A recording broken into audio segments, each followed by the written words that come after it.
Land regulation scheme LRS fee గడువు పెంచాలని real estate ఏజెంట్ల సంఘం జిల్లా అధ్యక్షులు ఎరికల్లి రమేష్ ప్రభుత్వాన్ని విజ్ఞప్తి చేశారు.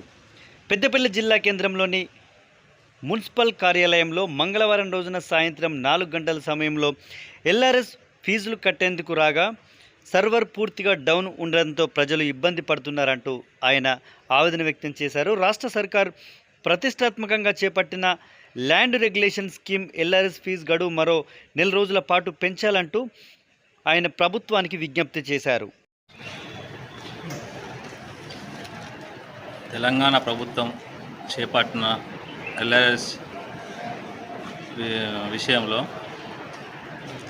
రాష్ట్ర సర్కార్ ముఖ్యమంత్రి రేవంత్ రెడ్డి గారికి మనవి ఏమనగా, ఎల్ఆర్ఎస్ మంచిది, అందరికి ఇళ్ళు కట్టుకుంటూ అందరికి మంచిదే. దీని విషయంలో ఏంటంటే ఈ నెల 30 వరకే గడువు ఇచ్చారు. ఇంకొక నెల గడువు పెంచాలని పెద్దపల్లి రియల్ ఎస్టేట్ ఏజెంట్ల సంఘం అధ్యక్షునిగా నేను కోరుకుంటున్నా. ఇది కట్టుకుంటోళ్ళకి ఇల్లు కట్టుకుంటూ మంచిగా, ఇల్లు కట్టుకున్న కూడా మంచిది. అన్ని రకాలుగా జాగాలు ఇల్లు ఎల్ఆర్ఎస్ కట్టుకున్న అందరికీ చాలా బాగా బెనిఫిట్ ఉంటుంది. దీన్ని దయచేసి అందరూ కూడా ఉపయోగించుకొని ఎల్ఆర్ఎస్ ఫీజు కట్టగలరు. దీనికి సమయం 31వ తారీఖు వరకు ఇవ్వడం వలన అందరు కట్టుకోలేకపోతున్నారు. దయచేసి సర్కారు దీనికి ఇంకో నెల పెంచి గడువు ఇస్తే అందరు కట్టుకుంటారు, మనకు సర్కారు కూడా ఆదాయం కలుగుతుందని